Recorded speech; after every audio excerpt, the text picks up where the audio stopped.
Well, I'm exhausted. How are you doing, Kat?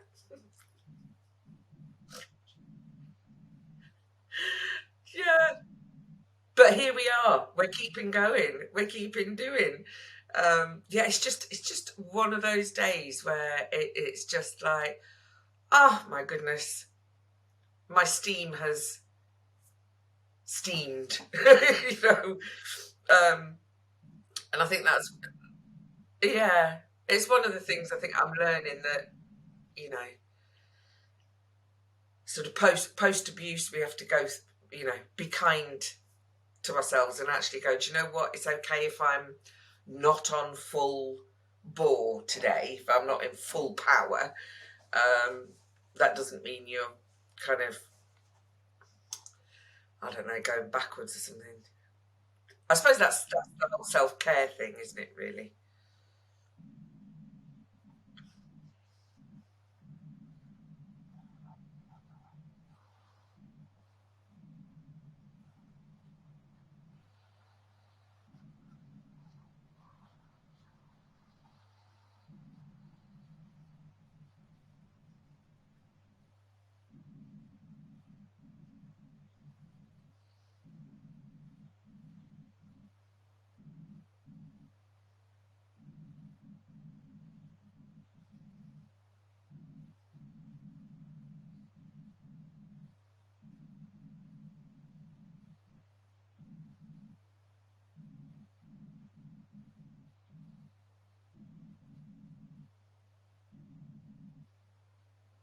Yeah, and I mean, everything's going to keep, and I think that's the thing.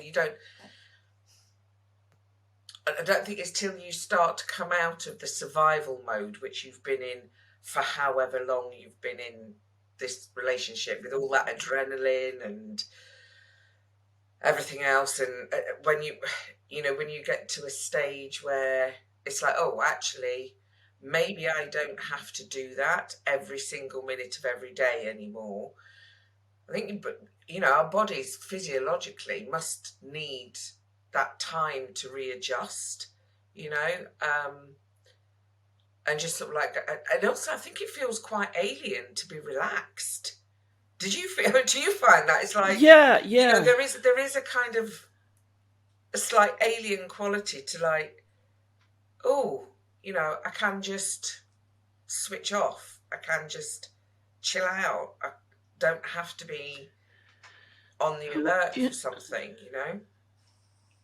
yeah, well, I think it goes, to survival. When you're in survival, that's your focus. You just Yeah. need to survive that moment, that day, that week, that year, that years. Mm. And then I think when you come out of it, you're just like you can't unsee what you've seen, you know. So you have to deal, and it it's heartbreaking, it's heart-wrenching to know all the ins and outs. I mean, the emotional toll is there. And you also get the triggers and the flashbacks are start to come with a lot of intensity in some realms. And all that is normal. Yes. Yeah. And I think just going with it, isn't it? Going with it, and like, I mean, it's your survival, but like you say, if you've got kids, your kids' survival as well. And a lot of people have that ongoing scenario. If their children still see the ex-partner, so they don't. Their exhaustion is slightly, their exhaustion continues because their survival, they're still in survival mode for them and their children. They're still, you know, and the abuse, I suppose it gets to a stage where the abuse doesn't stop, but if you get that little bit of space in between, if you have got that little bit of room when you've left, and it might get bigger and bigger, is to really take those moments to just try and go with relaxing a little bit and letting your body learn that again. I think it is a skill, isn't it? It is a skill to learn to relax again, that I think we don't realise we have to do. We have to actually relearn that physiologically. It doesn't come overnight, and I feel like, well, I was told when I was in some counseling about domestic violence that you never have you're not going to hit that base like other people that don't go through something like that hit a base. They have a baseline that they're always at. When you go through something like this, it's going to take you a while to get down to a baseline, and that baseline probably won't be the same baseline as others. And that's okay, because, really nothing is normal. And that's okay, because really nothing is normal. And I think people just, try so hard. And I think coming out of that, we're still trying so hard, Yeah. And we just need to be gentle with ourselves and cut us some slack. And it's okay to not try. It's okay. It's okay to just. I was right. I was watching some show that was talking about veterans in post-traumatic stress disorder.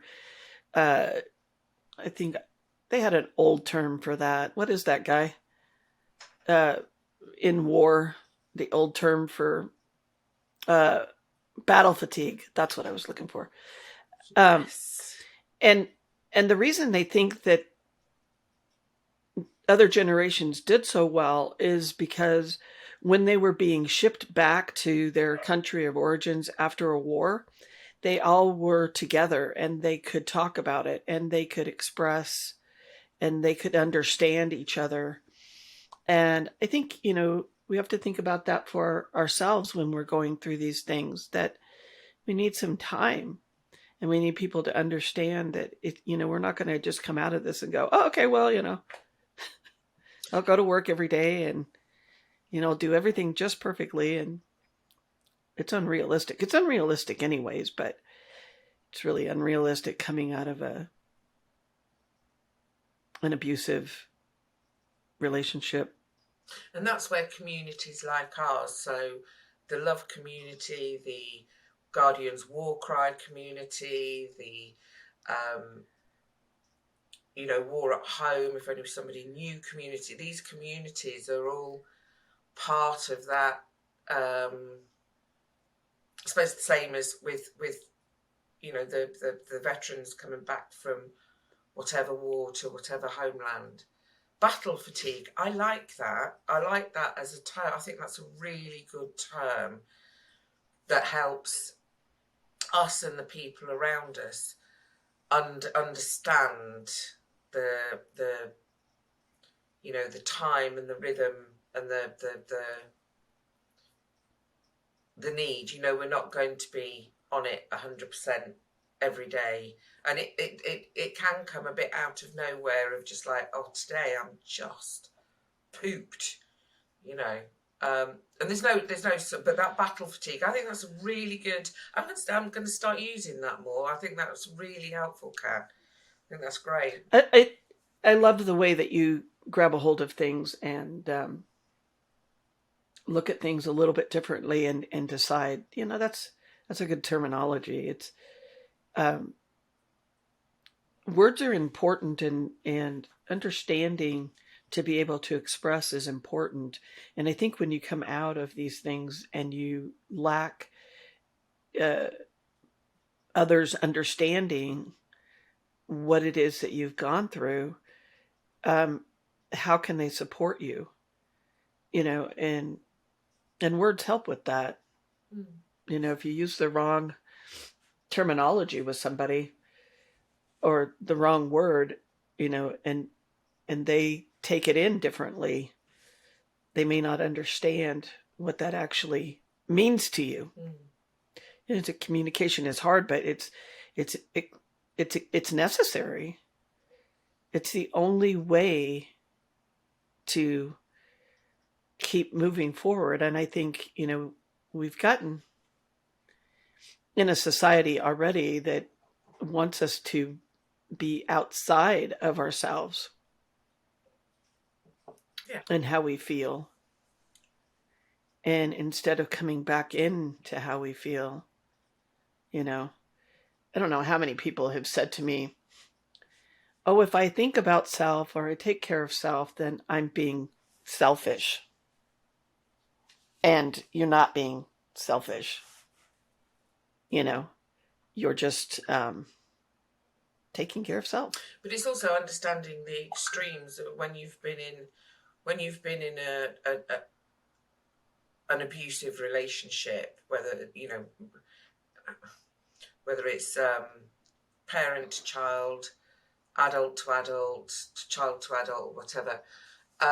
Workplace. Those the parameters are different in terms of self and self-care and being selfish, because perpetrators, their main aim and their main goal is that you don't matter at all, that you get no care from anybody, including yourself. So when you're not in one of those, when you haven't experienced one of those relationships, if there's a parameter, most people's self-care is around the 5 mark. Do you know what I mean? Sometimes we take care of ourselves, sometimes we don't. Some people do it a little bit more than others, but we're, roughly sort of in the middle. But when you've come out of these relationships, you're at 0, and sometimes actually more often than not in deficit. So I think realizing that we have to make up a deficit before we can even start to build towards what is the normally accepted average mean of what self-care automatically means. So, it's not about us. Sorry, my phone's just playing up. It's not about us going off to a spa in Thailand or something for 3 weeks and doing a yoga retreat. It's actually about, for instance, relearning that it's okay to just drink water on a regular basis, and that is not going to be, that you have the autonomy to do it or not, that there's going to be no repercussions if you do or don't do it. They're the deficits that. Yeah, that's a long way between what is the usually accepted level of self-care. It's not about something extra. It's actually about very, very basic needs. Learning that you're going to have undisturbed sleep, that when you wake up in the morning, you're not going to be attacked for the way that you've slept, or if you've slept, you're not. And for your body, your body has memories. So it's time for your body to catch up with that as well. So, I think the defining what we mean in this world about self-care is probably really quite important. And maybe that's something we could talk about on one of our longer podcasts. And, if people want to hear about that, then, let us know in the comments below, and share and like and ding the bell and things like that. But I think that might be, the reframing of what self-care, the point that self-care starts from post these relationships, is probably, thinking about it, something that's worth discussing more. I don't know about you. Oh, I agree. I was kind of giggling to myself over here because everything you just said, I was over here going, I felt like a little bobblehead. I do that with you. Right. But yeah, there's so much, what do they call it?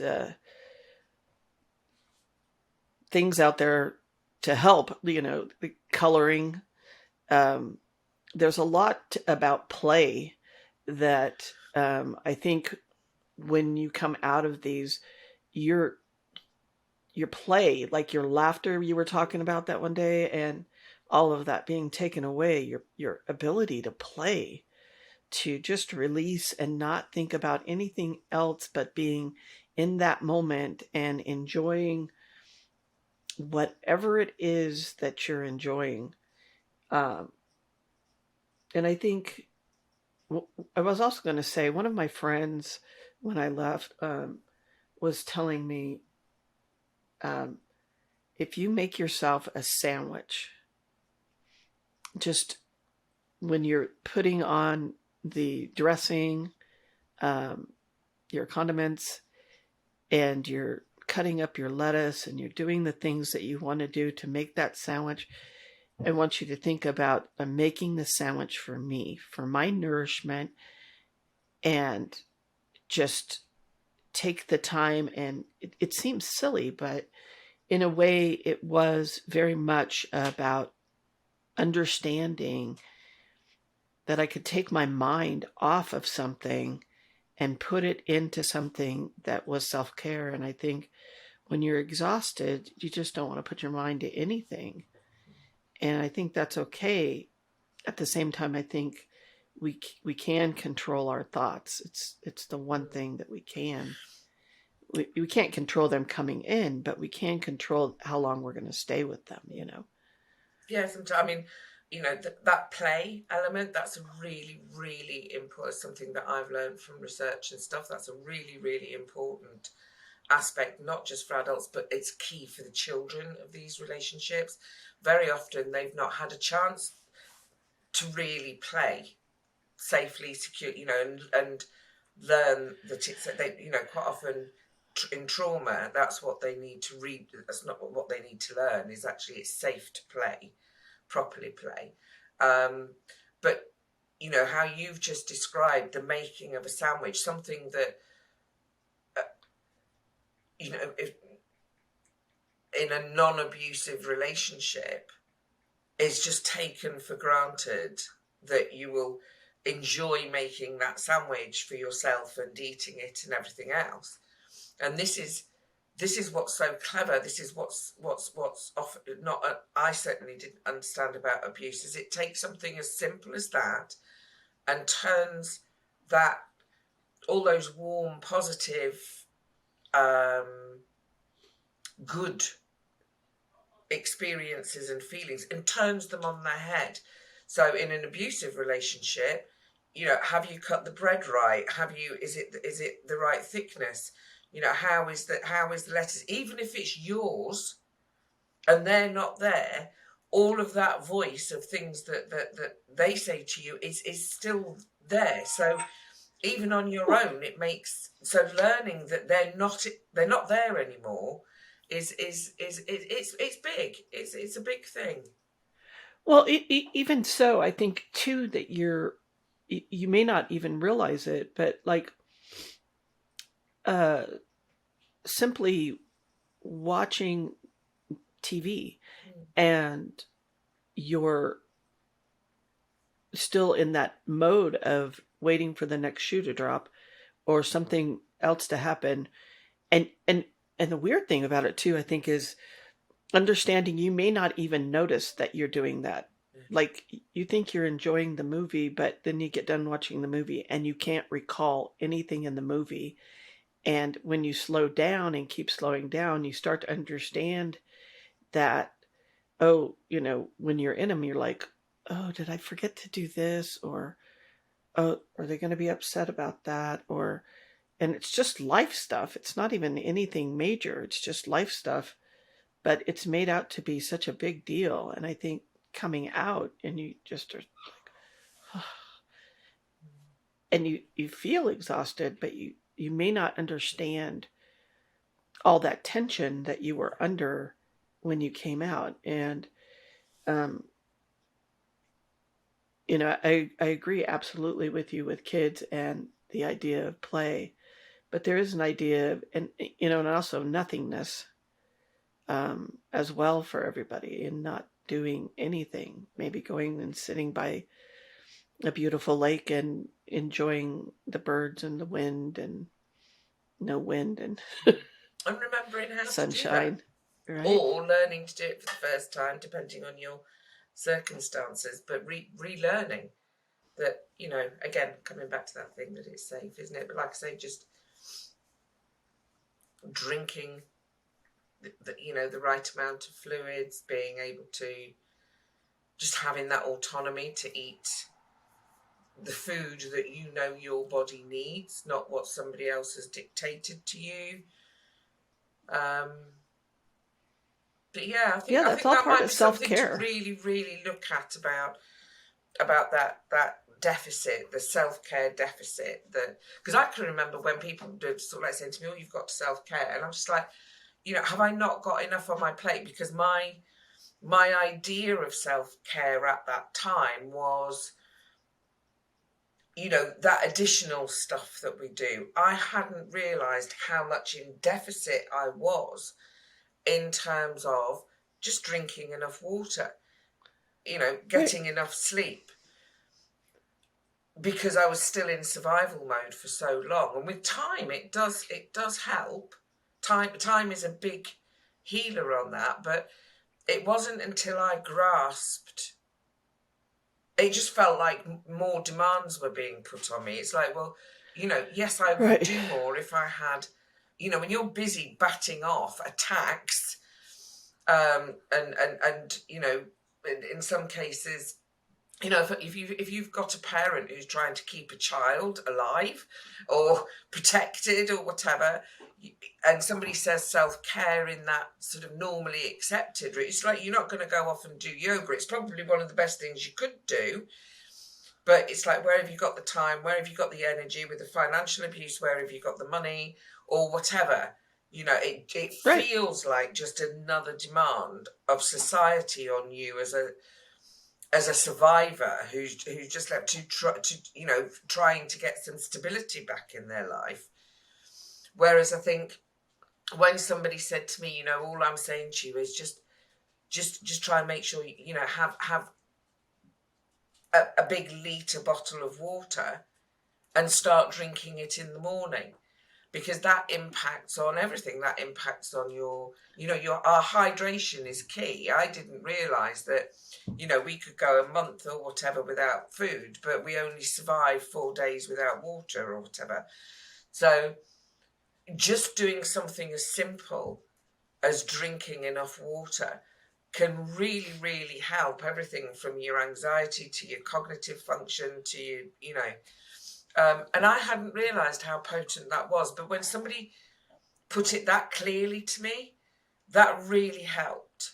And it took the pressure that I felt and put on myself, because this is what abusers do. You never do enough. As far as they're concerned, Right. you're never Yeah. ever Right. doing enough. So Right. somebody And I coming also at think it from a slightly different perspective, where it seemed less of a demand, and understood what they were saying to me, and understood how what I'd been through, therefore what it might feel like to me at that moment in time, was just brilliant. You know, the simplifying, but they understood the deficit, the self-care deficit. right, and I think the you know, the last point that I think I want to make is that when you feel somebody else's pressure of because you had so much pressure when you were in it, and so when somebody else is saying, well, you just need to drink a liter of water, get a liter of water, it seems like a big task. Massive. Yeah, Massive. and It's ridiculous understanding how that it huge it seems. So right overwhelming.